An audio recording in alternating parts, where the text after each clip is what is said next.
Good evening. I'd like to call to order this regular meeting of the Round Lake Area School District Board of Education in the Round Lake High School Media Center at 7:05 p.m. on 11/6 of 2023. If I can get started first with your roll call, please. Mrs. Klingler? Here. Miss Lee? Here. Mr. Francisco? Here. Mrs. Larson? Here. Mrs. McGinley? Here. Mr. Tavera? Here. All right, and first up after roll call is, as always, the Pledge of Allegiance.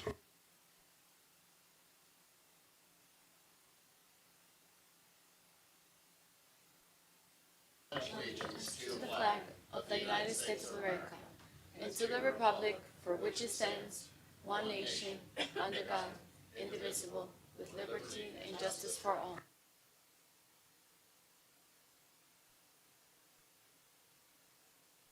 All right, first up for approval is a meeting agenda. If I can get a motion to approve the agenda. So move. Second. Motion by Mr. Jewett, seconded by Ms. Larson. Roll call, please. Mr. Tavera? Yes. Mrs. McGinley? Yes. Mr. Jewett? Yes. Mrs. Larson?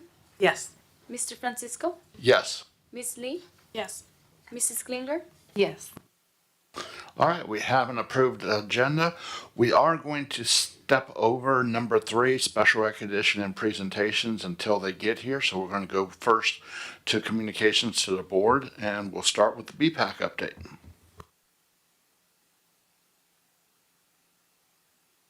Good evening, everyone.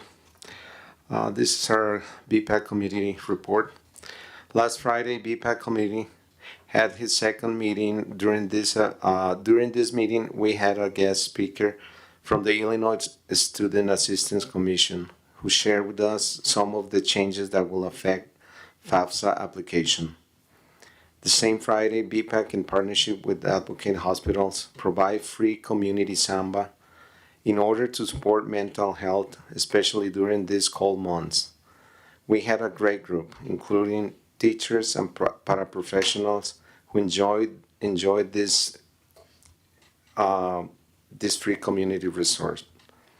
This coming Friday, November 10th, we'll have psychologist Fernay Ramirez presenting on student success. Next Friday, November 17th, we'll have psychologist Fernay Ramirez and Mr. Dane Cruz providing strategies that support mental health. Our parents continue learning and finding ways to support their students. Thank you and happy Thanksgiving.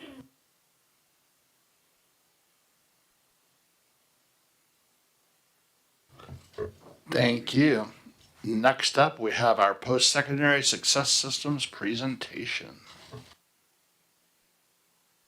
Good evening. I'm Jessica Crone, Director of Teaching and Learning, and this evening I'll be discussing with you some recent legislative changes about post-secondary success, as well as the systems and supports that we're putting together in our district in order to help our students empower their choices for a thriving future.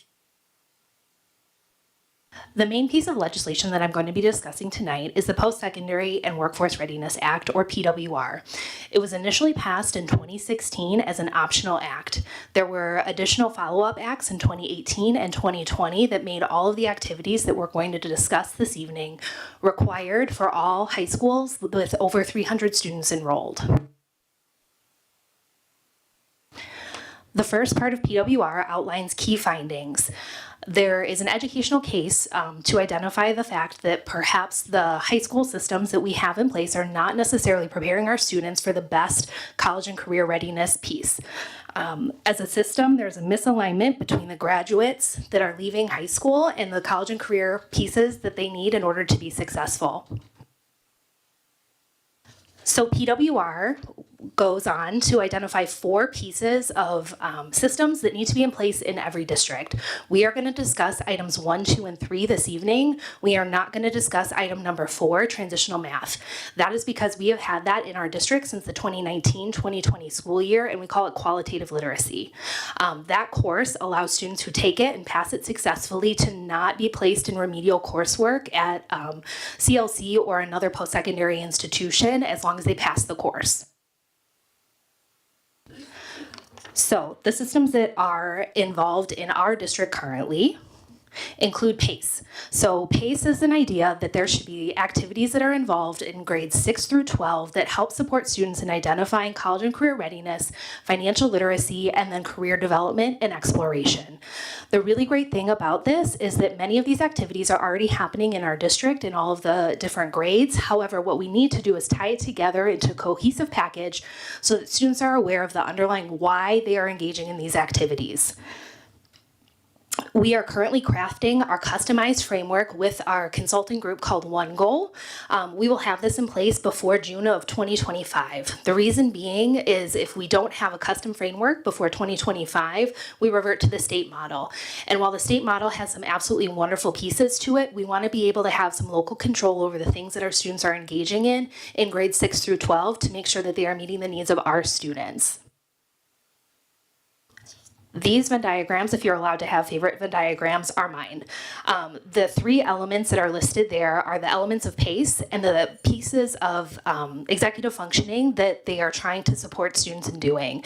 And so I think this is the reason why I come to work every day, is to support students and who are they, crafting their identity, planning for their future, and helping them become a good self-advocate.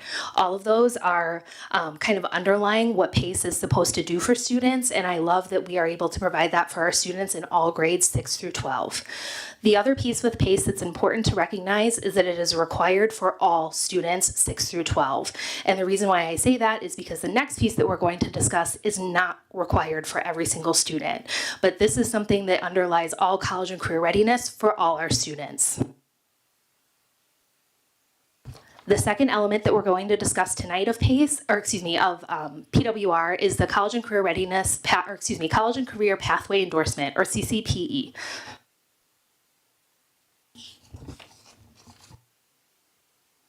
So there are 16 nationally recognized career clusters that all jobs and careers fall into. The state has taken those 16 and distilled it down into the 7 that are listed there. The other piece that I will say about this is all of the customized content that you see in this presentation tonight. Carolyn Corcoran, who's our graphics teacher, as well as our CNI for College and Career Readiness, crafted all of this. This is a really empty space as far as content creation, and so she has done an absolutely fantastic job crafting things that are specific for our district.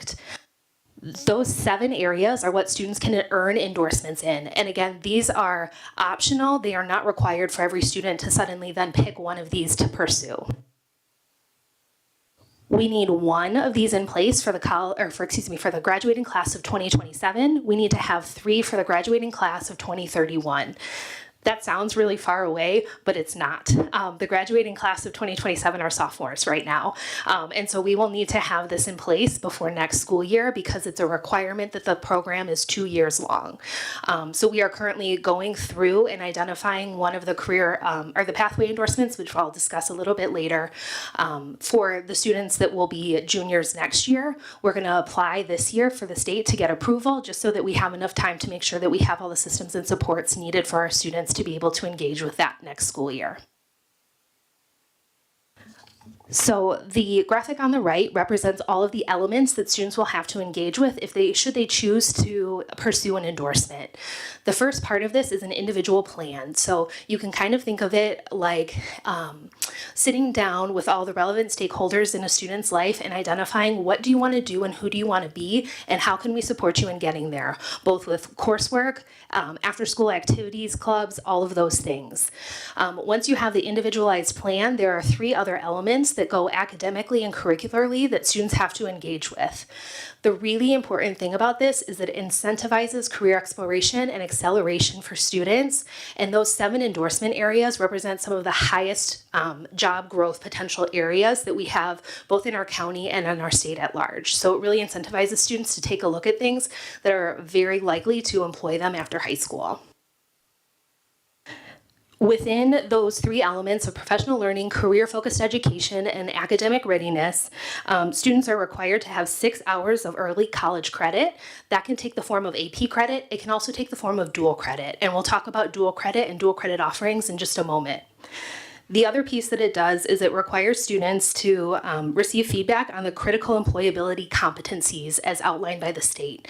So basically, the state identified approximately 11 different activities that or habits, essentially, like flexibility and responsiveness, timeliness, things like that, that regardless of a career students are engaged in, they need to be successful at those things. And so if you're seeking to earn a pathway endorsement, you also need to have feedback on those.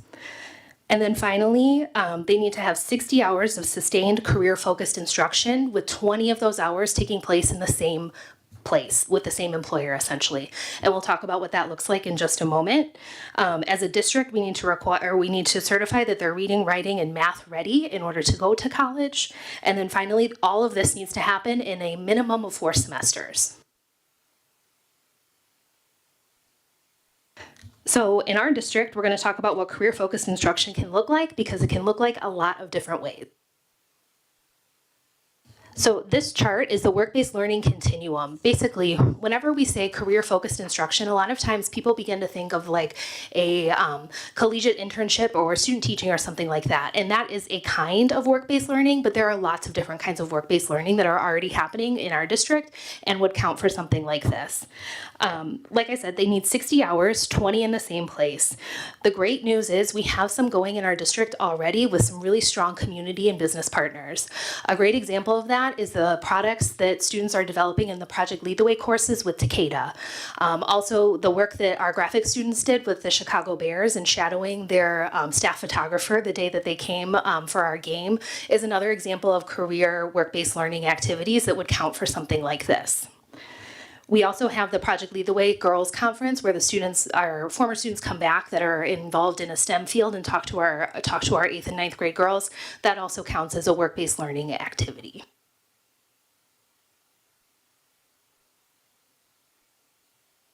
The next piece that students have to engage in are team-based challenges. They have to engage in 2 of them within those 4 semesters. Basically, a team-based challenge is an authentic experience with a feedback loop, both from the teacher and an industry professional. So it's bringing that what am I learning in my class into an authentic and meaningful career-focused activity. You need 2 throughout the 2 years. And again, we're going to need a lot of community and business support with this, which is wonderful that we're already leveraging some of those relationships. And Carolyn and I have really started to identify what are the places where we could potentially do that. Examples of a team-based challenge could potentially be a mental health campaign for a health and sciences technology endorsement, or generating budget forecasts for an enterprise, or writing a business plan for one of the finance endorsements. So all of these require some partnerships, and one of the most beneficial partnerships that we have to be able to leverage with this is Tech Campus. So Tech Campus, there are 22 member high schools, at which we are one of, and they provide 19 different programs that students can engage with that focus on high demand career fields. We currently send students to 16 of those programs, and we have 185 students enrolled in Tech Campus, which is one of the highest in the county. One element that Tech Campus does really well for us is it offers a considerable amount of dual credit within those pathways. And so these are numbers that I received from CLC from our graduating class last year. This dual credit enrollment encompasses the 3 classes that we currently offer in high school in our building here, as well as all of the options that are available in Tech Campus. And you can see that students attempted 720 credits and had a passage rate of 99%. So that shows that students that are engaging in these activities and in this dual credit are being incredibly successful. There's also the transition rate there, which means students that were engaged in dual credit, how many of those students went on to enroll in CLC, and you can also see that that is considerably high. So Tech Campus can support us in the college and career pathway endorsement in several different ways. We've identified there are 2 programs that we're going to start with in order to support endorsements. Remember, we only need 1, but we're going to try for 2 this year. The first one is the Certified Nursing Assistant and Medical Assistant program. We currently have 67 students that are enrolled in that program, and that would make them eligible for a health sciences and technology endorsement. That program gives students their CNA license, which is an industry credential, as well as 7 dual credits. So they earn that early college credit. They also have to do an internship, which hits that 60 or would be able to hit that 60 hours. They currently offer 45. We're in negotiations to get that last 15.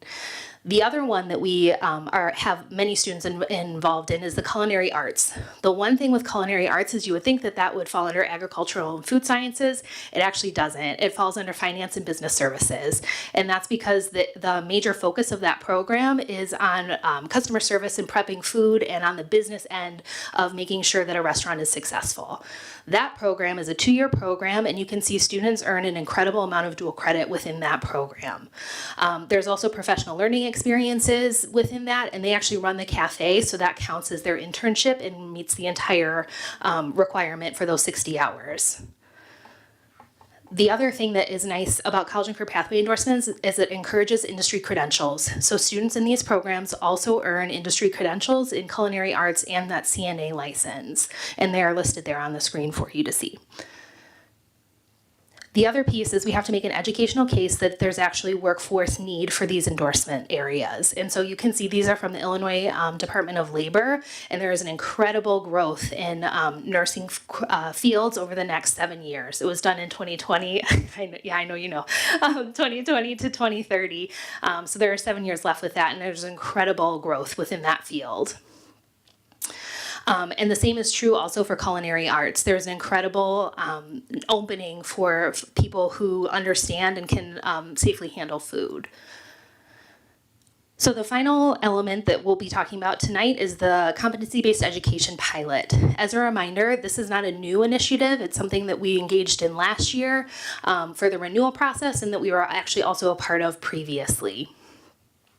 So the CBE pilot, we are one of 47 districts that have seat time waivers. And so basically what that allows us to do is give some flexibility for students on meeting certain requirements so that they can actually engage in some of that work-based learning pieces. We are active members of the ISB CBE professional learning community and continually meet with the other districts that have these waivers to discuss how are you doing, what programs do you have, how are you best meeting the needs of your students. This is an example. These are 2 of my favorite classes that I get to visit occasionally at the high school, the AP Environmental Sciences class at the top there, and then the Community Civics at the bottom. Both of those are examples of CBE-based courses because they're requiring students to engage in an authentic problem and also engage obviously within their community. The students at the top there are at the Cedar Lake Road extension behind the Welcome Center, and they're actually doing an environmental impact study on that land before they meet with the company that actually did the impact study to identify the different pieces of it.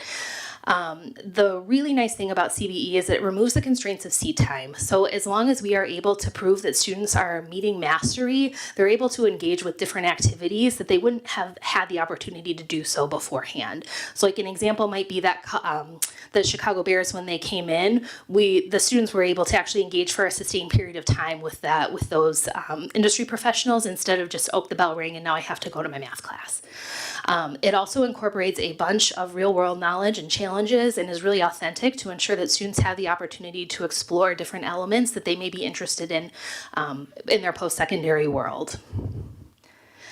And so the final system that I wanted to just briefly touch on is all of these elements create an immense amount of data.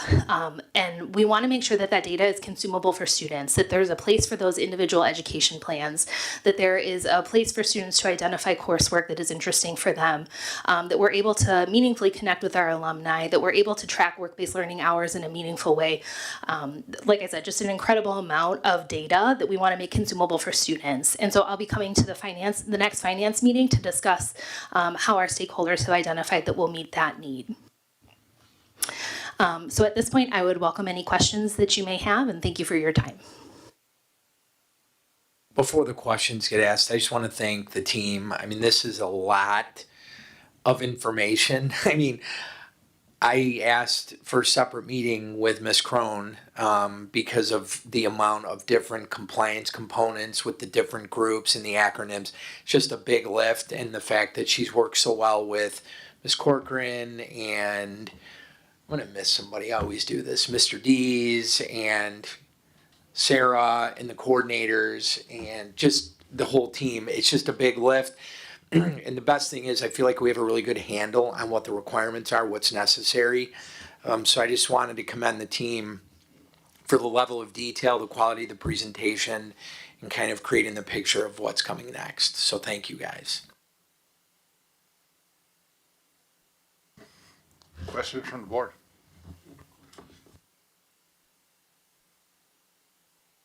So some of them we may not be able to answer just because I'm seeing it and the questions are coming up, and some of it's just curious. So on one of the statements, in terms of we want to get it teed up by junior year, because we want to control what our students are receiving or the programming for our students versus what the state would provide for that. And you said because we want it to be appropriate for our students. What would be the difference? Yeah, so the state model actually it starts, so that's PACE, and that would start in sixth grade. So they identify in sixth grade you must do these activities. So we might be saying, hey, that's really great, but actually we have an eighth grade unit on financial literacy that would hit that and be more meaningful for our students. We would prefer to do that activity in eighth grade. If we defaulted to the state model, we wouldn't be able to do that. We would have to do that in sixth grade. And then you said, when you were talking about the graphics design, from there, you said there's an empty space. What did you mean by that? For the students, you mean? So the students have, if they have a study hall or something like that, they can stay in that space to engage more deeply within that activity instead of having a full class schedule where then they have to immediately transfer to another task or another class that is maybe required, but they could have demonstrated mastery on and then had the ability to stay in the graphics lab a little bit longer. And then the last one is about the dual credit. So the dual credit in the CNA and the hospitality industry. So if those fields are not pursued, then is that a waste of time?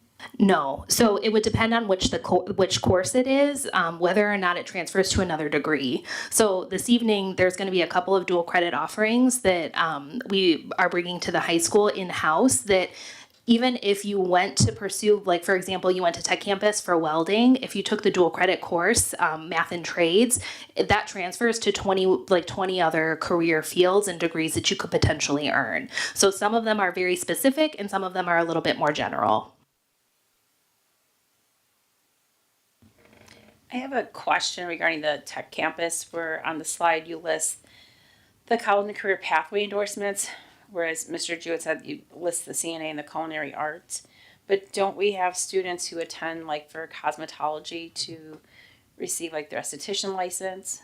Yes, we absolutely do. So that is a kind of a separate program. This is for certification within the state to get those college and career pathway endorsements.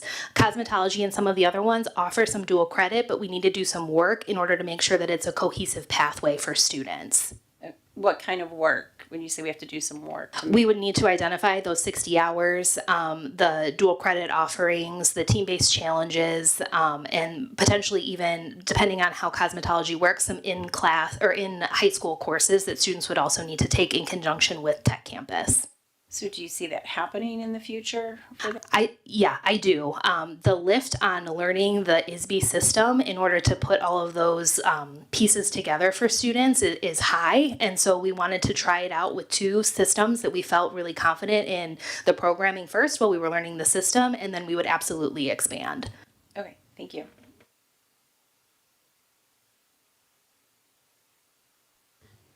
Additional questions? That's a mic drop. That was good. Very good. Very, very good. We thank you for that.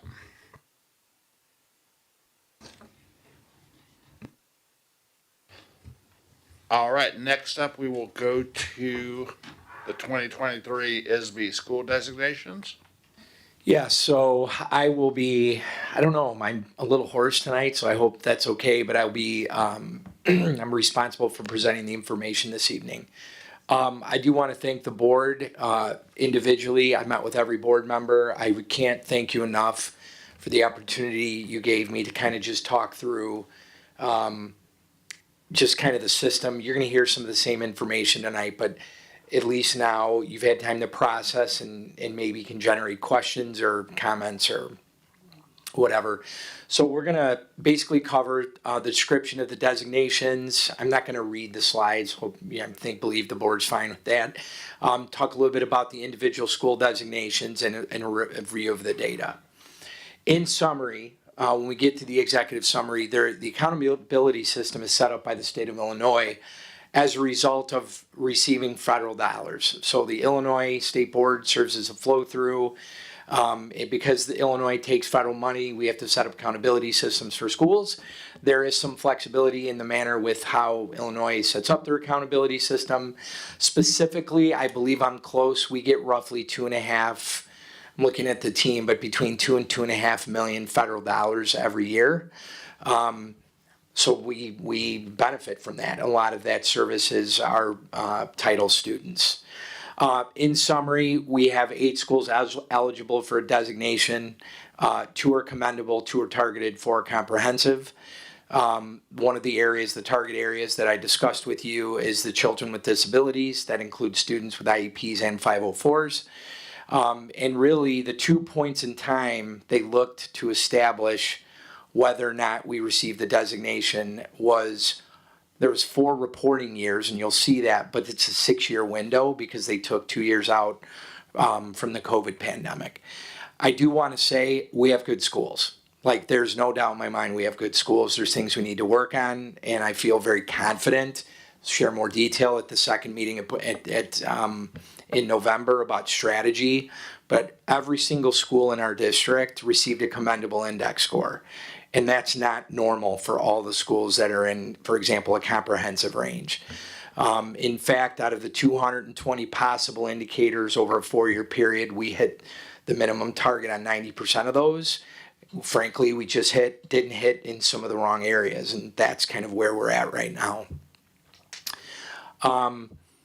The school designations, as I indicated, it goes on the school report card, I believe, and this isn't really in the deck, but I believe all 4 commendable schools will get roughly $70,000 for school improvement purposes. That may seem like a lot, but it's not.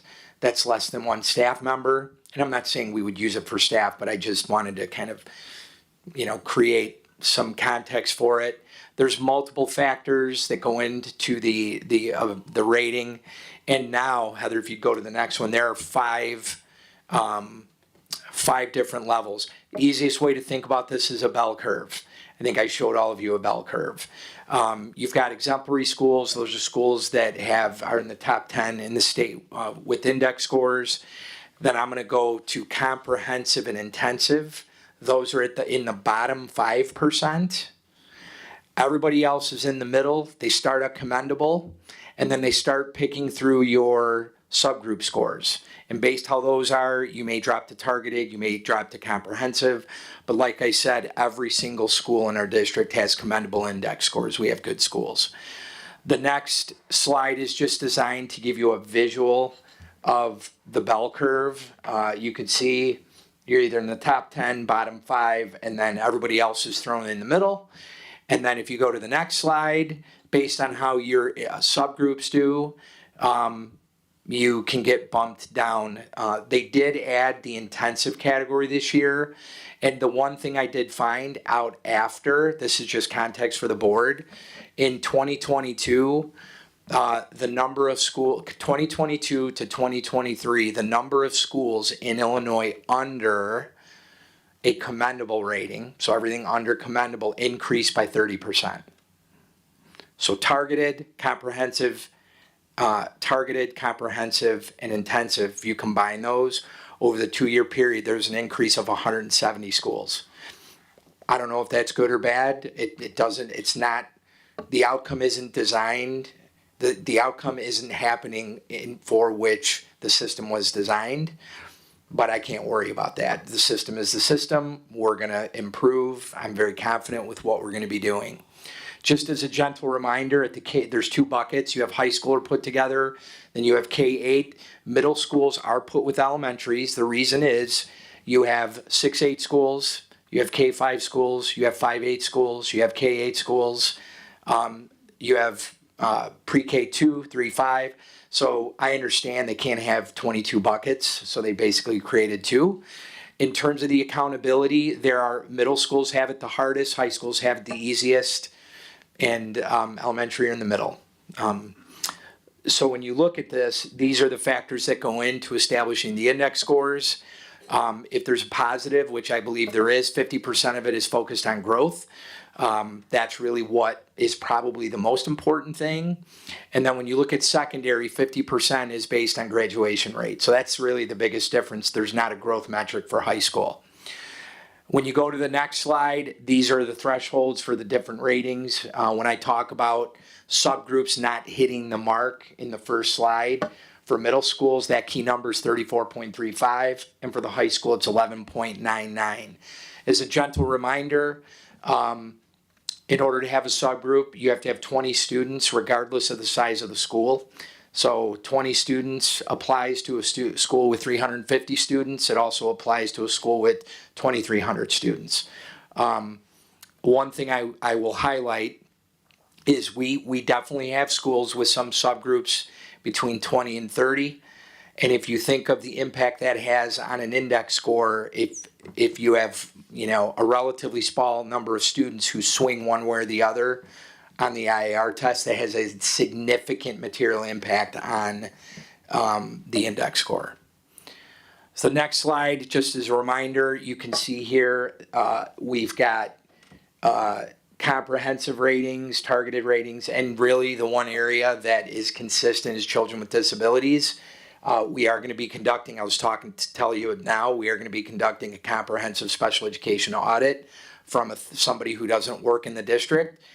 I think many of you, all of you have worked in the private sector and have gone through audits, and we expect that they will find something which actually is good. Tell us what we need to improve. We think we know, but we need to get better results. So we're going to do that. This next slide should not be a surprise to you. Gosh, the colors on there, don't pay attention. Look on your laptop here. So essentially, this is the 2023 designations. I guess for the purpose of the audience, anything in yellow means we hit the benchmark, and anything in orange we were under. I did that for 2023, but then to show the board, I laid it out, if you go to the next slide, for the last 4 years. Those colors actually look like the right colors. There's a lot of green in there. If you look at the column at CWD, that is the one where over a 4-year period, we barely hit 50% of the index scores. So very clearly we need to work on those areas while also not letting the other areas drop. It doesn't do any good if we, improve in one area and then the other areas get worse. So as I indicated, in conclusion, we are going to be analyzing the data. You're going to get a separate presentation this month at the end, and we're going to get into the data. You're going to see it. Graduation rate, freshman on track, IAR, proficiency growth. You're going to see all that. We're also working on chronic absenteeism. There'll be short and long-term strategies that we'll be presenting to you on those areas. I will tell you, we are trending at about the state average with chronic absenteeism, and it's not good. It's roughly 33%.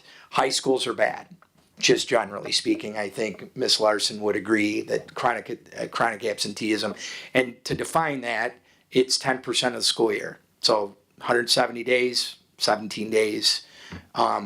No, very few districts. I just talked to the superintendent today at Grant.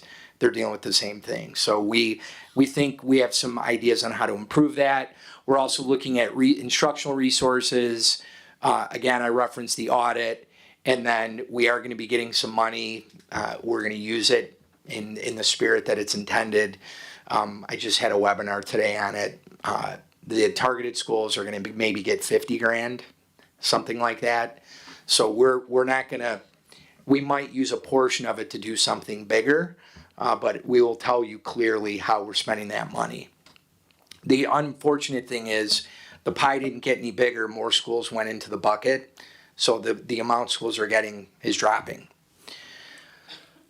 So I think we know we have work to do. We have the right team. I talked to the leadership team today. We have continuity in leadership. We have consistent board members. I've been here for a while. We pay our teachers really well. We retain them. We're at a 92% retention rate now with our staff. We have the right principals. We have the right leadership team. I feel very confident about what we're going to be doing to improve our outcomes. So I think you've seen this before, but I'm happy to answer any questions. You might not be able to answer this question now, and maybe this session isn't the appropriate time. But the children with disabilities, a portion of them are instructed in through CEDAL, which we may not have as much influence over that as we may those that are in-house. Do we know about what percentage of our students are there versus here? Like I said, we may not have that information. I think we probably do. Eric, what's the CEDAL student enrollment? How many students we have there? 80, and we have 6,200 kids.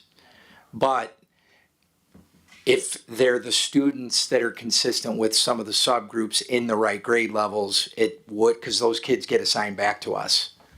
So we could have, in other words, we could have 2 students who live in the village attendance zone that are getting serviced at CEDAL, and if they take the IR, it comes back to our school.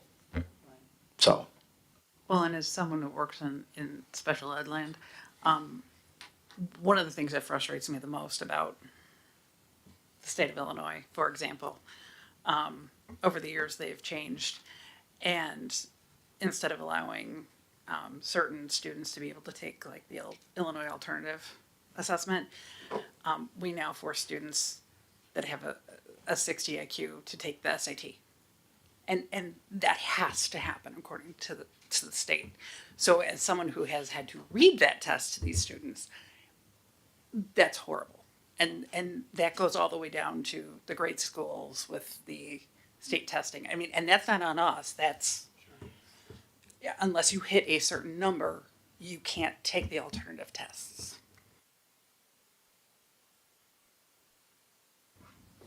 The special education audit that will use an outside resource, when will that take place? So I just secured, I don't have pricing or anything. This is all fairly new, but I have a list of about 7 to 10 different vendors that I got from about 20 other superintendents. That will be fully vetted with finance, cost, value, what the proposal is, what it will do, when we'll bring the results back. Yes, so that's in process right now. That will be this year. Okay, thank you, appreciate it. Additional questions from the board?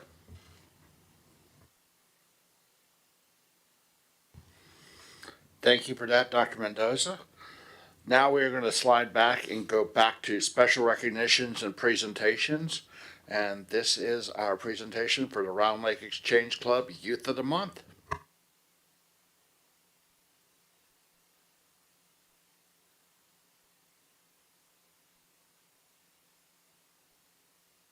All right, so I got Caitlin here. So you're going to learn a little bit about her life and how busy it was. So she was coming from a clinical opportunity she's doing right now at a hospital. So she has a lot going on. Right now, currently has a 4.79 weighted GPA. We don't rank students anymore. It's not really a thing, but she's the top student at Round Lake High School right now. So, all right, so we just should get credit to that. Already have taken 13 honor classes, 11 AP classes, and her counselor, Miss Noonan, who's been here for about 10 years now, that's the most AP and honor classes that she's seen in her entire duration at Round Lake High School. Currently, Caitlin is a member of our Panther Crew, a counseling department runner, new student liaison, and a member of National Honor Society, and has already completed her 50 hours of community service hours. Outside of that, Caitlin is a swimmer with the Mundelein Swim Club, and she is a captain of that team and has been a member of that team since she's been 13 years old. And actually, as part of a captain, she works with conflict resolution with some of her teammates as well. She's dedicated to learning all about the medical fields and does want to study dermatology, correct?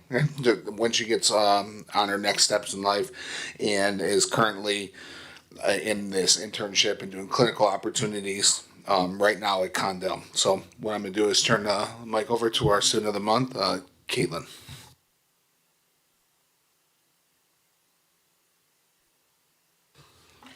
First of all, I'd like to say thank you for being accommodating. I apologize for the inconvenience of having to get the schedule switched around for me, but I'll go ahead and get started. Are you able to recall any moments in your life where you were stereotyped for any reason? How much effect did it have on you in the moment, and maybe even still up to this point in your life? Listening to my academic profile and successes over the course of my high school career that were just listed doesn't cause my mind to tell me that I'm proud of myself, but I rather remember all the times I've heard that what I've accomplished academically was diminished down to my race. My successes came down to the fact that I'm Asian, not the hard work, effort, commitment, stress, anxiety, and sacrifices to get to those achievements and where I'm at now. There came a point in my life where I was ashamed of my background. Rather than being the girl that was unique in a good way and brought opportunities for those around me to learn about a different culture, I was seen as quote-unquote exotic. I would get nervous to bring homemade traditional foods for lunch after just one experience of my peers telling me what I was eating looked weird. I would wish that the shape of my eyes and bridge of my nose would magically change overnight because people would tell me that they weren't normal compared to theirs. I often get mistaken to be Chinese, Japanese, Korean, or for other Asian ethnicities that aren't even within the Southeast Asia region, all because people see the shape of my eyes and they instantly know this part of my identity. As I grew up, I became more educated and conscious of my surroundings. In 3rd grade, I got to go back to Manila, Philippines, where my parents came from before they immigrated over to the United States in 2000. This gave me the opportunity to learn more about my relatives, try food straight from the Philippines rather than what my family is able to cook up at home that's mainly made with ingredients that were produced in the United States, and gain actual experiences in the place that my parents grew up and spent majority of their lives in. Even though social media isn't always the brightest, most efficient place for interactions and exposure, I was able to learn more about my culture through the various platforms other than what I would see through my family.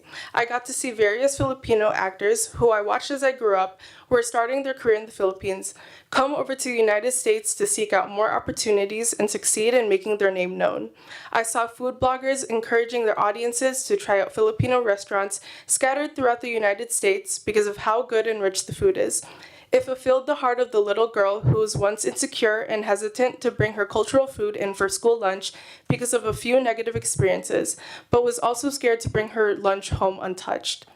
By the time I was 12 years old, I began to once again embrace my background. I was never fully insecure about who I was culturally, but due to what I had gone through during my elementary years, I did put a guard up that limited me from what I revealed about my culture to people and what I didn't. I also began to realize that I wasn't the only person who grew more aware of the world around us. The people that used to make me feel self-conscious of who I was eventually grasped the fact that individuals of different backgrounds exist too. Before, they would judge me for my cultural attributes, and eventually, they came around with immense amounts of curiosity. I'd like to think that I, myself, know my worth and what I am capable of, but feelings of belonging is a basic human need, which is why experiencing even just a slight amount of exclusion due to my ethnic background was so detrimental to me in my childhood. I used to feel invincible and felt that my accomplishments in school weren't special and significant at all because people made me believe that I was only able to perform at an advanced level because I'm Asian. I felt as if there was nothing interesting about me that allowed me to stand out from others. However, after gaining that sense of belonging and acceptance within the environment around me and seeing other Filipinos make themselves known for their talents, I fully embodied my background. Despite any negatives that may still come along the way, such as constantly hearing the stereotype of Filipinos entering the healthcare force, especially nursing, that hasn't stopped me from working towards that goal that I have for myself because it's what I want. At the end of the day, healthcare is still a predominantly white workforce, and I want to be able to add on to the numbers that have shown the increase in diversity in the field over the past several years. Seeing people of many different backgrounds is such an encouraging scene, because they represent the desires people of color have in working towards reaching their calling, which in my case is involved with patient care. When training to become a certified nursing assistant the summer of my senior year, I saw so many employees at my assigned clinical site who were minorities. It was such a refreshing sight because I could see that they had found their place in a field that has its highest percentage of demographics being white. My entire clinical group were girls around my age, but they were also minorities, showing just how much society has changed to be more inclusive. So yes, there has been positives for youth of the various minority communities within America due to increased inclusion and diversity. However, looking at it from a bigger spectrum, a lot of progress still has to be made to ensure that everyone feels included and accepted. And I hope that the current youth generation can be the Kickstarter to really starting to accomplish that change. Society has developed to let any person know, no matter their background and what their point of their life they're in, that they're capable of accomplishing anything as long as they put their mind to it and stay on track.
All right, next up is review contracts under 1,000. Any questions from the board on the contract listed?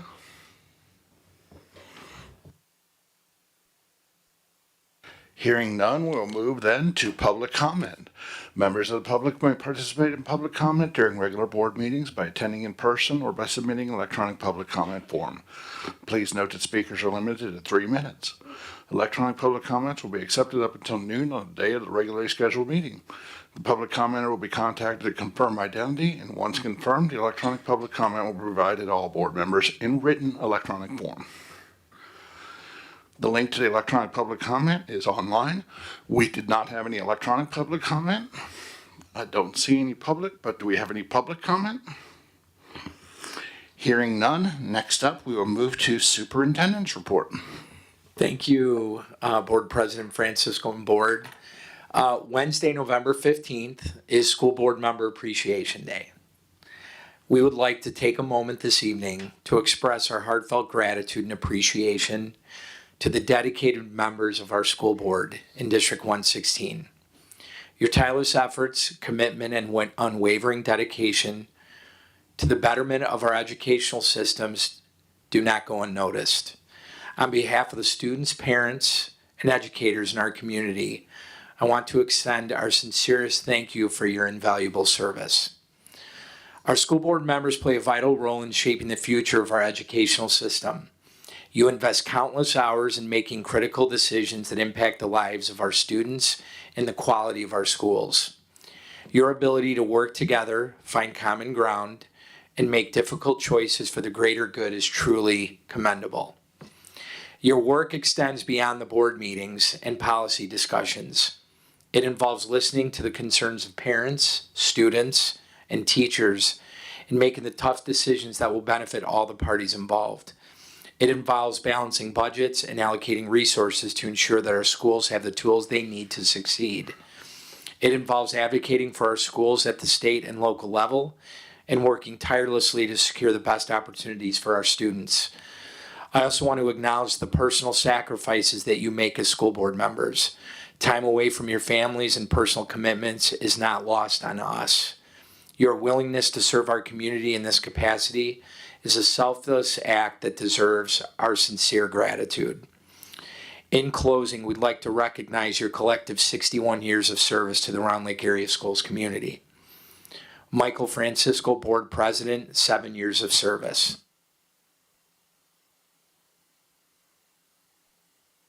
Peg Larson, Vice President, 11 years of service.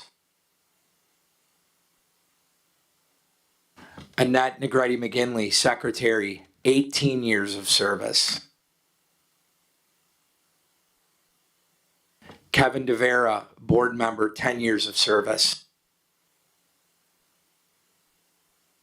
Scott Jewett, board member, 6 years of service. Jennifer Klingler, board member, 7 years of service. And last but not least, Julie Lee, board member, 2 years of service.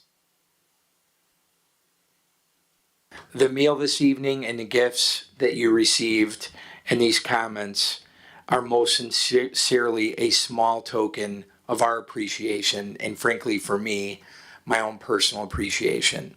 Once again, thank you for all you do. Your service is making a positive and lasting impact on our community. Thank you.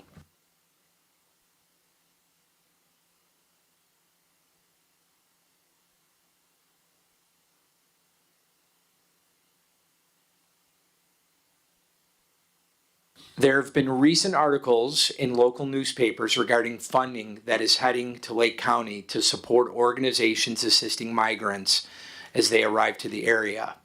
Mano a Mano Family Resource Center is one of the organizations receiving grant funds for this effort. We requested a meeting with their executive director to learn more about this funding and how it may or may not impact enrollment trends inside our school district.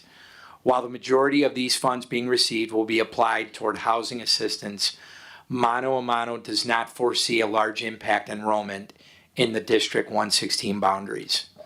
We're actually seeing that as well. We're not seeing that impact as some of the other communities. They estimate that approximately 55 families can be supported by the grant funds, the majority of those within the Waukegan area. Additionally, Mano a Mano is not aware of any plans for the conversion of vacant retail properties to shelter spaces. This is largely the case within the Chicago area, not this far north. We will continue to monitor the potential impact on enrollment. We have additional meetings with village officials to discuss the same topic later this week. For your convenience, very clearly a busy month. This doesn't even include the III conference. And so that concludes the superintendent's report. Thank you, Dr. Mendoza. Any questions for Dr. Mendoza? Perfect. Thank you again, as always. Next up is committee reports. We had a community engagement committee meeting this evening.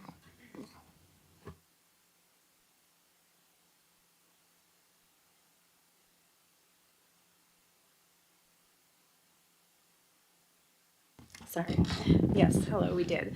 The first thing on the agenda was the return to kindergarten updates. There are quite a bit, so bear with me for a second while I go through them. But if you get a chance to look over the packet, they created kind of a forum and then they're just going to be updating it as we go. The special programs location determined, special program locations were determined and are going to be communicated upon staff's assignments in December of 2023. Student placements will be communicated to families in mid-January of 2024. So they'll be finding those out. It's actually going to be December 22nd, and then mid-January is when the parents will find out. Beach Village and Indian Hill schedules have been finalized, and they are finalizing the Ellis and Murphy schedule start and end times. So they've been confirmed. Those won't be changing. They did tell us in addition that the grab and go breakfast will be for all schools after this transition takes place. The 2 classroom mobiles have been purchased and they're going to be located in the Ellis facility. We did ask some questions about site prep and there's going to be some follow-up on that in December. We did confirm that we have a need for 6 extra buses and drivers. They're analyzing the impact of the increased buses on the school properties. The schools that will be needing them are going to be Village, Ellis, and Beach. The first meeting for family communication is going to be November 9th. Student placement confirmations, like I said, are going to be in mid-January, but there will be communication prior to this as well so that the parents aren't surprised when that comes down.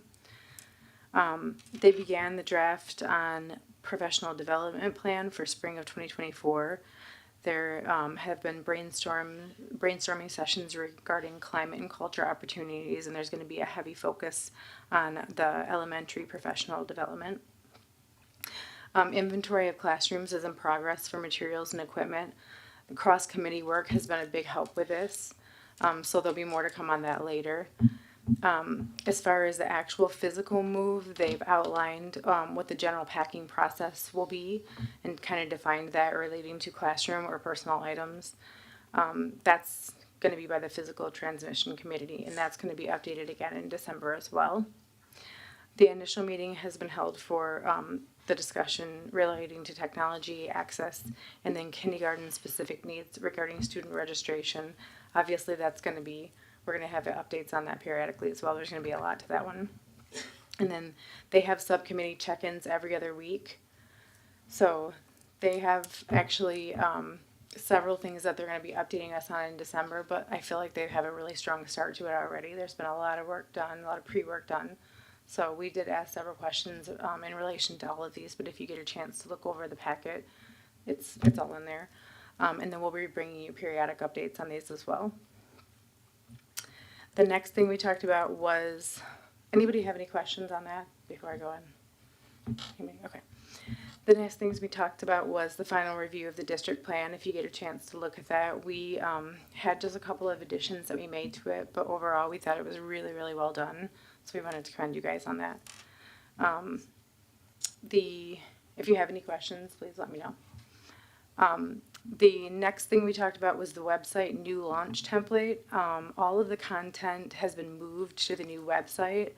Sarah's currently in training to learn the website. I think she has 4 trainings that she's doing regarding it, and I think she's done 2 already, or she's done several. She's met with IT regarding integration, and the launch of the new website should be in January.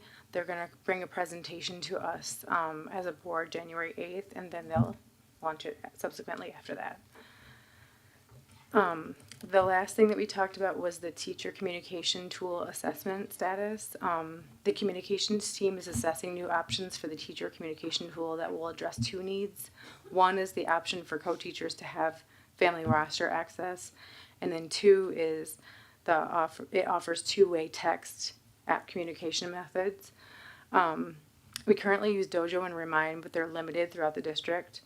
And so we're looking at the pros and cons of expanding those, but we'll be bringing back more details on that. I don't know if anybody has anything to add, but that's. The new website that will be launched in January 1st, right? So we talked about launching in January after winter break, but wanting to show the board what it looks like before we launch. So January 8th, we would do Okay, that. I just wanted to clarify. So they'll bring the presentation and then we will launch. January 8th, yeah. That's essentially the summation of it. Any questions? Okay, that's all I got. Perfect. Thank you. Hearing no additional questions, we will now go to approval of open meeting minutes. I need a motion to approve the minutes of the October 16th, 2023 regular board meeting. So moved. Second. Motion by Ms. Lee, seconded by Ms. Larson. Roll call, please. Mr. DeVero? Yes. Mrs. McGinley? Yes. Mr. Jewett? Yes. Mrs. Larson? Yes. Mr. Francisco? Yes. Miss Lee? Yes. Mrs. Klingler? Yes. Motion carries. I need a motion to approve the minutes of October 23rd, 2023 special meeting expulsion hearing at 5:30 p.m. So moved. Second. Motion by Ms. Klingler, seconded by Ms. Lee. Roll call, please. Mr. DeVero? Yes. Mrs. McGinley? Yes. Mr. Jewett? Abstain? Mrs. Larson? Yes. Mr. Francisco? Yes. Miss Lee? Yes. Mrs. Klingler? Yes. Motion carries. Need a motion to approve the minutes of the October 23rd, 2023 special meeting expulsion hearing at 6:30 p.m. So moved. Second. Motion by Ms. Klingler, seconded by Ms. Lee. Roll call, please. Mr. DeVero? Yes. Mrs. McGinley? Yes. Mr. Jewett? Abstain? Mrs. Larson? Yes. Mr. Francisco? Yes. Miss Lee? Yes. Mrs. Klingler? Yes. Motion carries.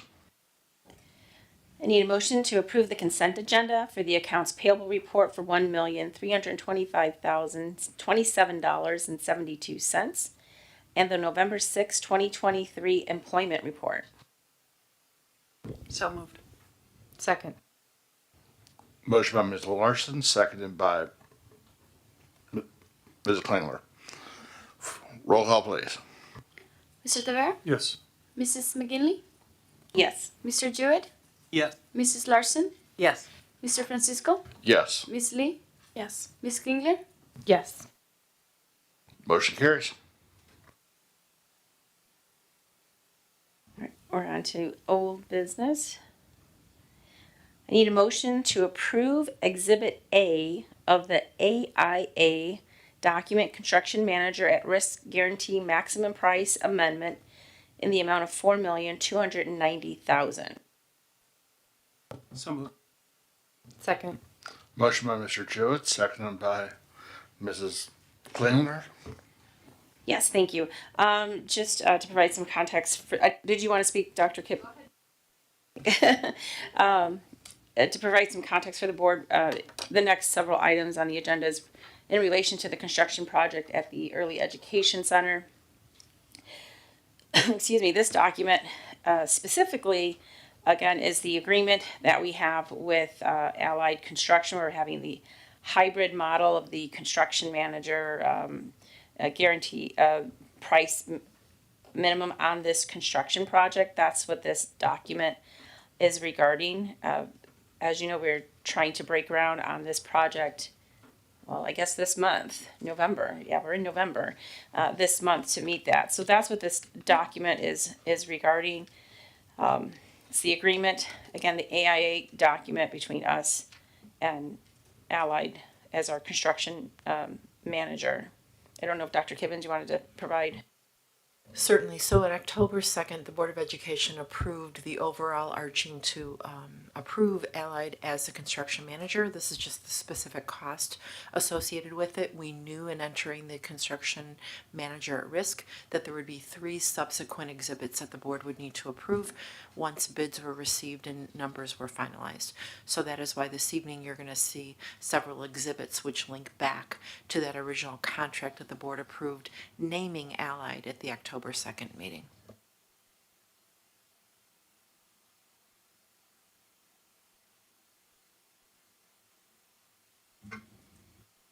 So good motions on. Yep. Any other questions? Roll call, please. Mr. Tavera? Yes. Mrs. McGinley? Yes. Mr. Jewett? Yes. Mrs. Larson? Yes.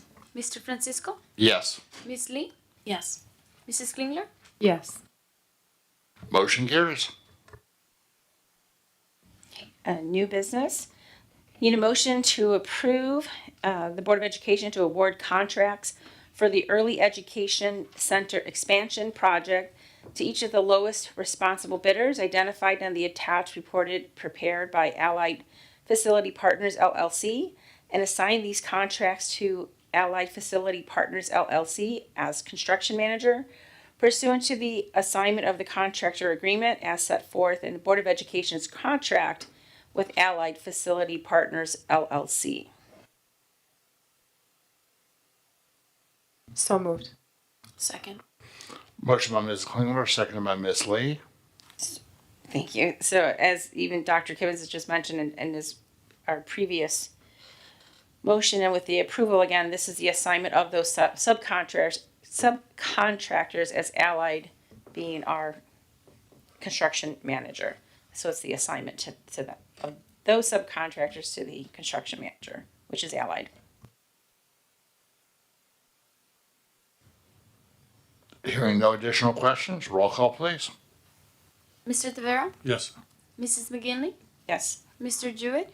Yes. Mrs. Larson? Yes. Mr. Francisco? Yes. Miss Lee? Yes. Mrs. Klingler? Yes. Motion carries.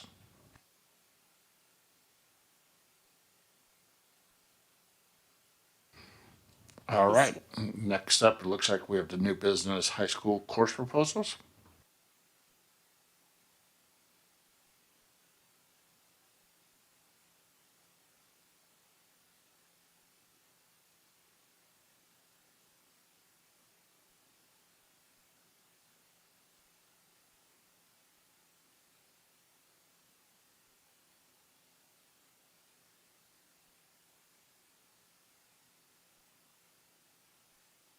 Yeah, I was gonna say, we'll move, just like we did earlier by moving it around, we'll go ahead and go to C for the bid.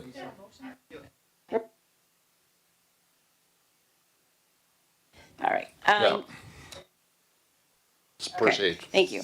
I need a motion that the Board of Education reject the bids received from Chicagoland Paving Construction, Inc. and United Rent-A-Fence for the Early Education Center expansion project. So moved. Second. Motion by Mr. Francisco, seconded by Mr. Jewett. If I could elaborate on this, obviously as it reads, we're rejecting these two bids. And the reason why we're doing that is, as we did go out to bid for these, this is why I don't eat before board meetings. For this project is, we feel that we can go back out to bid for these and see some of those bids that we would get back. We felt we have an opportunity to go back out there and get some other bids to come back in. So just to extend a little bit more, the bid pool for these two areas did not come in as large as we would have liked. The numbers weren't where we had estimated. So by rebidding, our hope is to again be fiscally prudent with the taxpayer dollar to look at some additional perhaps cost savings by spreading the information that we have these bids on the street. And again, a savings back to the district and still not compromising the start date of November 27th of this project. And again, the savings, so maybe we have money, even though we have a guarantee, but also the question was asked just for the board's sake, if we go out to bid, are we still gonna keep in that timeline of our finished deadline? Because again, we blink, it's Thanksgiving, Christmas break, come back, it's the new year. Obviously, we wanna make sure even by going out to bid again, we're still gonna meet those timelines, and we feel comfortable that even going back out to bid, we still will. So I just wanted to share that with the board as well. So the dates have not moved. Our substantial completion date remains as July 31st at 4 p.m., even with the rebidding structure we put in place. Thank you. Hearing no additional questions, roll call please. Mr. Tavera? Yes. Mrs. McGinley? Yes. Mr. Jewett? Yes. Mrs. Larson? Yes. Mr. Francisco? Yes. Ms. Lee? Yes. Mrs. Klingler? Yes. And motion carries, which now brings us back to high school course proposals. I have to apologize. I thought he was here for moral support for the college and career pathway thing. I said, what are you still doing here? So Jeff, first time presenting for the board, so I didn't set you up real well. So hang in there. There's not a big crowd here, but you'll be great. So no worries. Thank you, Don. I appreciate it. No, here twofold tonight. One to support Jess and the great work the team did, but also to present the course proposals the high school team recommends for next school year. The memo that I wrote for you guys gives three strands. And so there's individual proposals for each one, but I'm not going to go over the three strands and what they play into the large curriculum of our school and what we want to do for next year going forward. So the first four proposals fall in that college and career readiness pathway. There are four courses in that new course description, one being math and trades, one being fundamental English for college and career readiness, one being advanced strength and performance, and then the last one being genetics and society. So we're trying to diversify our offerings across departments. So you see there's one from English, science, wellness, and mathematics to give us a broader sense of a spectrum of learning for kids. They can get dual credit and pathway credits across our curriculum in the school building. It is a goal of ours working with Jess and the team to keep developing those programs as we go forward, thinking through, as you saw with Jess' presentation today, to build up more of our credits to help kids get what they need for CLC or other Illinois institutions. The next five courses all are in the wellness realm. Wellness has been working the last 3 to 4 years to evaluate their programming and thinking through in comparison to other schools, what do we have, what do we not have? And they've seen a need in terms of the upper tier elective programming for some other options for kids to have besides things like walking fitness and total body fitness and areas like that. So You have a variety of courses in kind of more team-based sports. You have 3 of those, and soccer, volleyball, and basketball that focus on a variety of things in those sports, not just playing the game, but also, officiating, refereeing, anything that goes with that sport to kind of give them the whole spectrum of kind of how the sport operates. You also have a class called Mindful Movements. Think of that like a yoga, Pilates kind of course. And then lastly, a course on Childcare 101, trying to leverage more our learners who have care for siblings or may have a child of their own, strategies to help care for children, both as a parent, a caregiver, in ways that would benefit them in terms of a possible profession and pathway, or also just good life knowledge to have.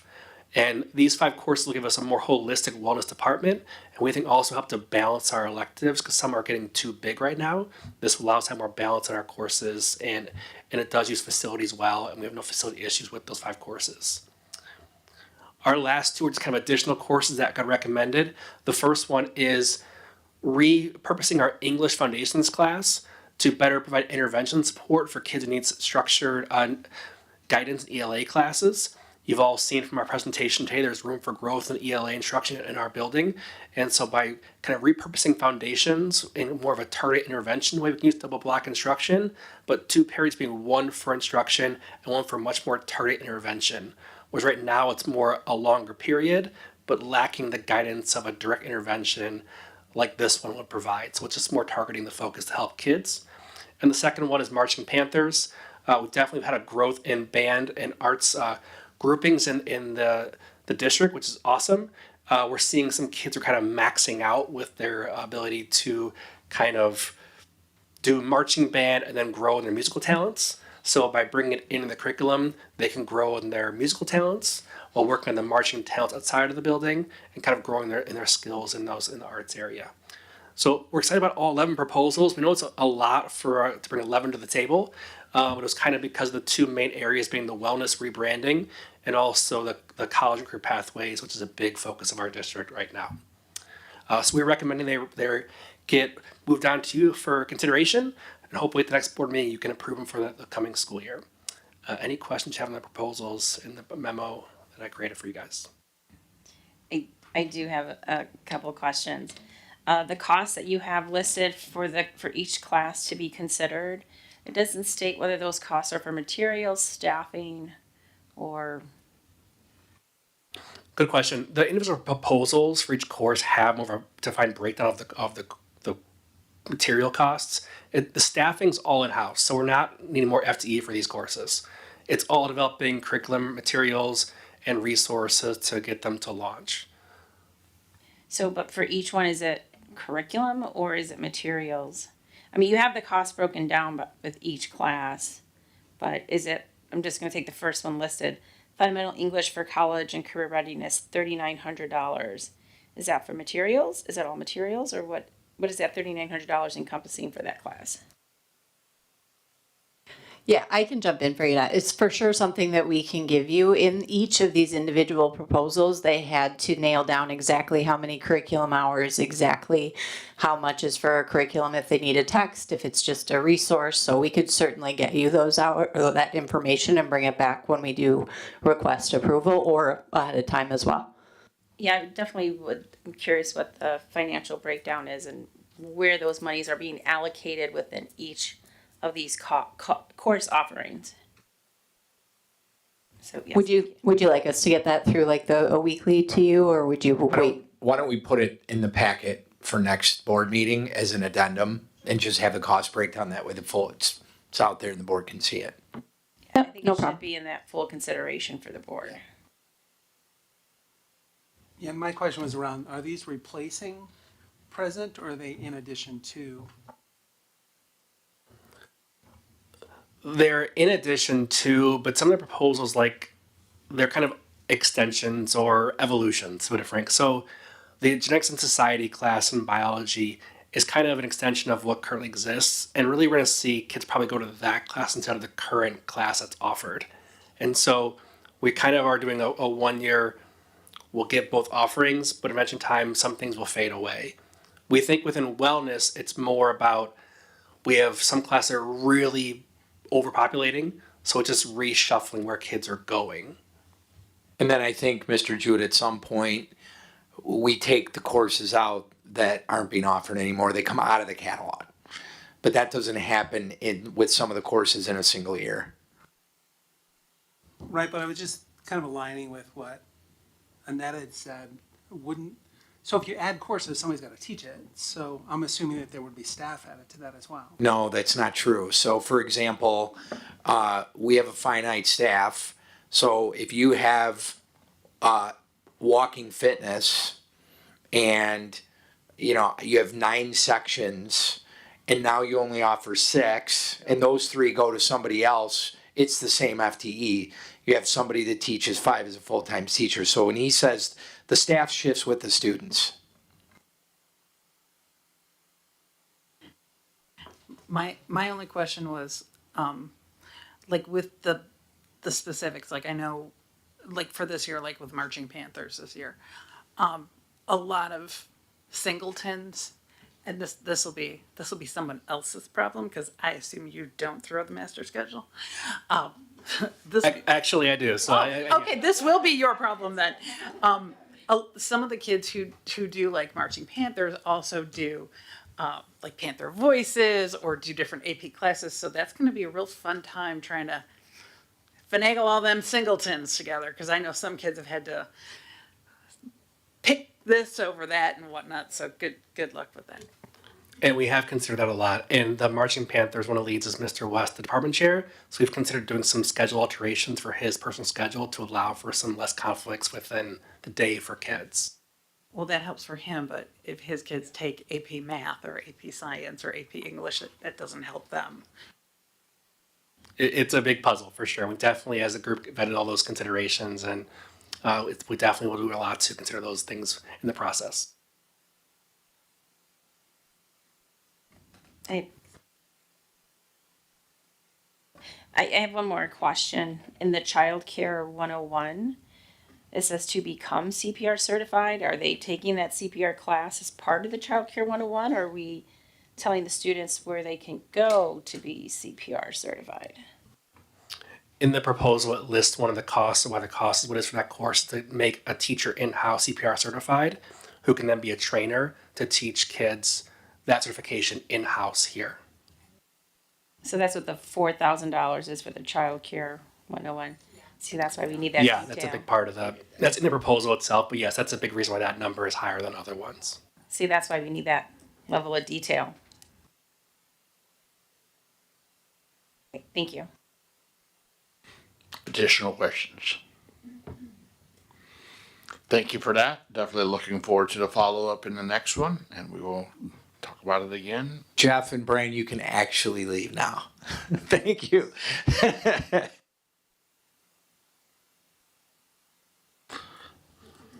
All right, next up then, we are to positive occurrences. The great exciting time that it is. I'm going to jump out and just throw out 2 athletic ones real fast.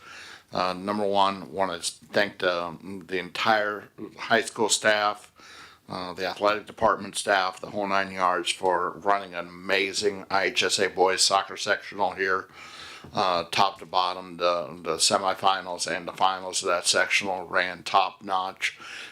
It was great that our boys were in it, but regardless of that, it was run professionally, smoothly, and it was just a great environment all around. Awesome crowds, awesome participation, the whole 9 yards there. Again, great use of the facilities. Thank you for that, and just putting that on showcase for the community, and bringing in all the other communities with Elgin coming in and Streamwood and all the other schools that came in for it. Just being able to show off the community was state of the art. So thank you for that. In addition, the fact that we did get awarded the IHSA Girls Wrestling Regional that will be this winter, keeping in mind that these will be the first ever IHSA regionals for girls wrestling. It's the first year that they'll have regionals for girls wrestling, and we're going to be hosting one of those regionals. So just an amazing job. This is only the 3rd year of IHSA girls wrestling. even being a sport. They're already up and having regionals. So it's just, it's a great environment. And again, top notch for the staff, the entire administration, the high school staff, the athletic department, Ethan, the whole 9 yards, for getting us out there and putting us to the forefront of that. So thank you very much for that.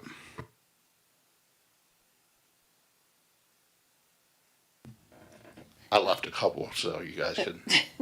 Well, I was just kind of piggybacking off what you said, Mr. Francisco. Again, congratulations to our varsity boys soccer team for going as far as they did. It was, again, having it in our home facility is great honor, but it's nice that especially those senior players played their last game on their home turf. So I know that was real special for them. And then thank you to the athletic boosters for having the concession stands open. And, again, with another season of our fall sports kind of coming to the end, at least with having, the football stadium. So it's just a thank you to the athletic boosters and the fine arts boosters as that comes to an end. Again, those parents volunteer just as we do. And I just wanted to acknowledge them and thank you for what they do.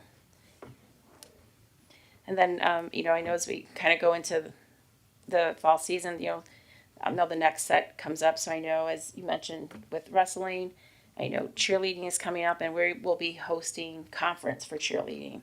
So it's a great time to come out and see all the schools. If nobody else is going to jump in on it, I'm going to piggyback a little bit off that. Thank you to the Athletic Booster Club. We had the unveiling of the new scoreboards in the gym a couple weeks ago since our last meeting. Those are absolutely fabulous. And that was at the behest and the direction of the Athletic Booster Club, in partnering with the district in order to be the forefront of the funding for that. So thank you very much for that. Those are awesome facility boosts inside the main gym that just takes it to the next level. Nobody going to say anything about Sights and Sound concert? Sights and Sound. I was going to say, because I know we stood next to each other, but the Sights and Sound concert in the gym. Again, the culmination of marching band season, but pep band will be coming soon. But it's always amazing to see the marching band. I'm sorry, I did forget that was not at the last meeting and at this one, but that was amazing. And there was a drumline actually showcase that was just brilliant. I don't think we've done that before. I don't remember doing that. Not like that, no. Not like that. And it was so cool. I know I'm partial because my kid's in it, but it was really cool. It was really good. Yeah, right. We may have some vested interest, but it was really good. And they started jazz band. I know that's, again, vested interest, but I just think it's cool that we offer programs like that for kids like mine that actually really like jazz. So I just wanted to point that out. And then we have some really exciting things coming up. Winter Spectacular, there's a lot of other concerts coming up, so just highlighting that.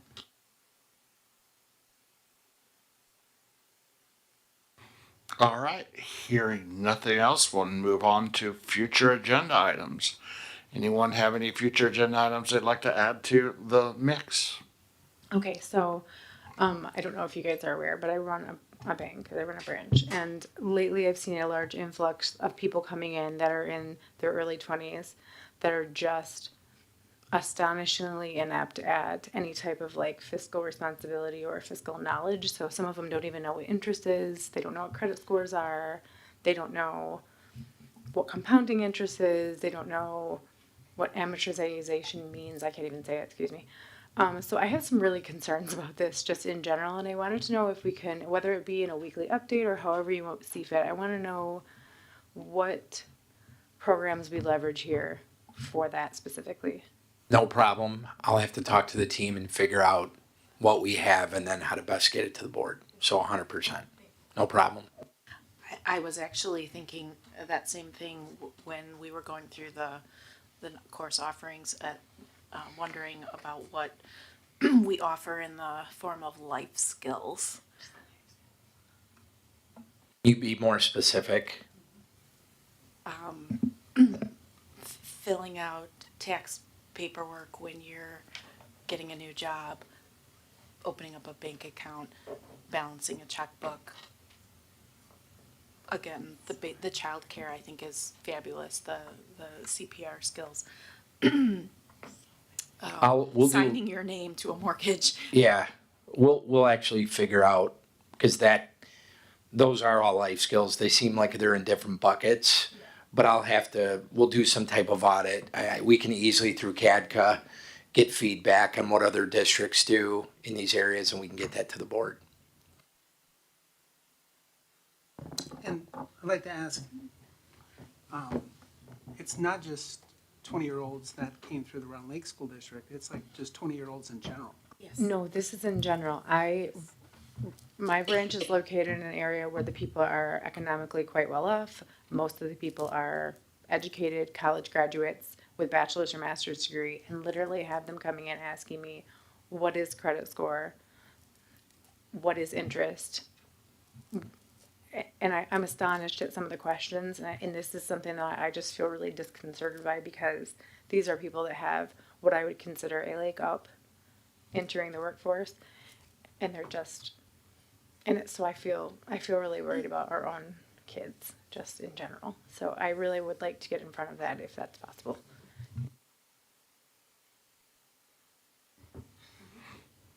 Additional topics?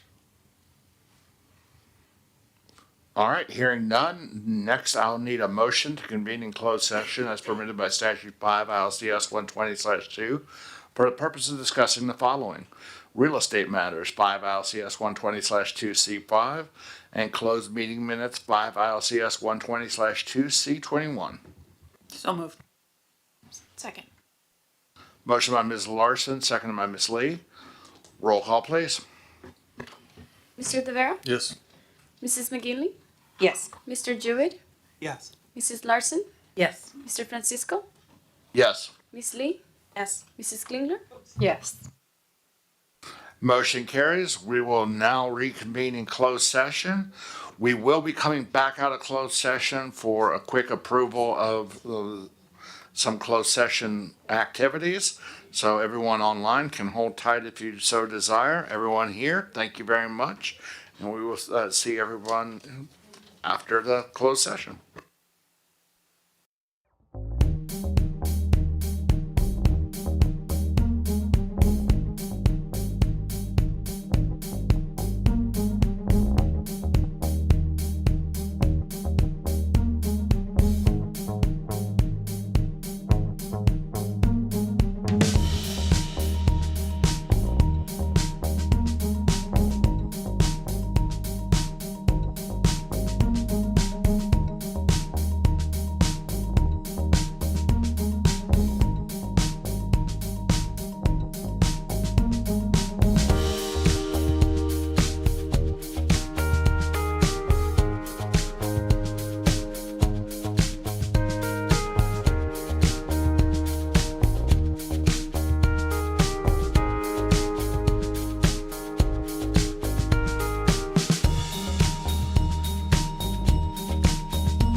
right, need a motion to approve the closed session meeting minutes of October 16th, 2023, regular board meeting. So Second. Motion by Mr. Tavera, seconded by Ms. Lee. Roll call, please. Mr. Tavera? yes. Mrs. McGinley? Yes. Mr. Jewett? Yeah. Mrs. Larson? Yes. Mr. Francisco? Yes. Ms. Lee? Yes. Mrs. Klingler? Yes. Motion carries.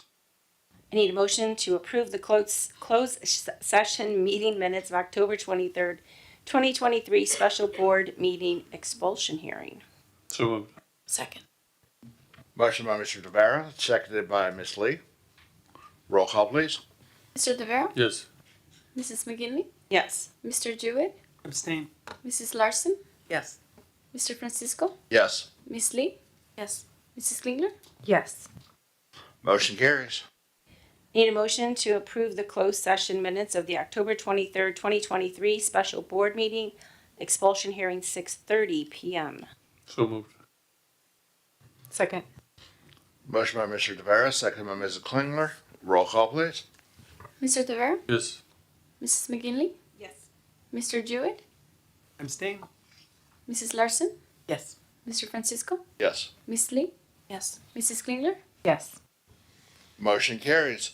And that will bring us to adjournment at 8:43 p.m. Thank you, everyone, and have a great evening.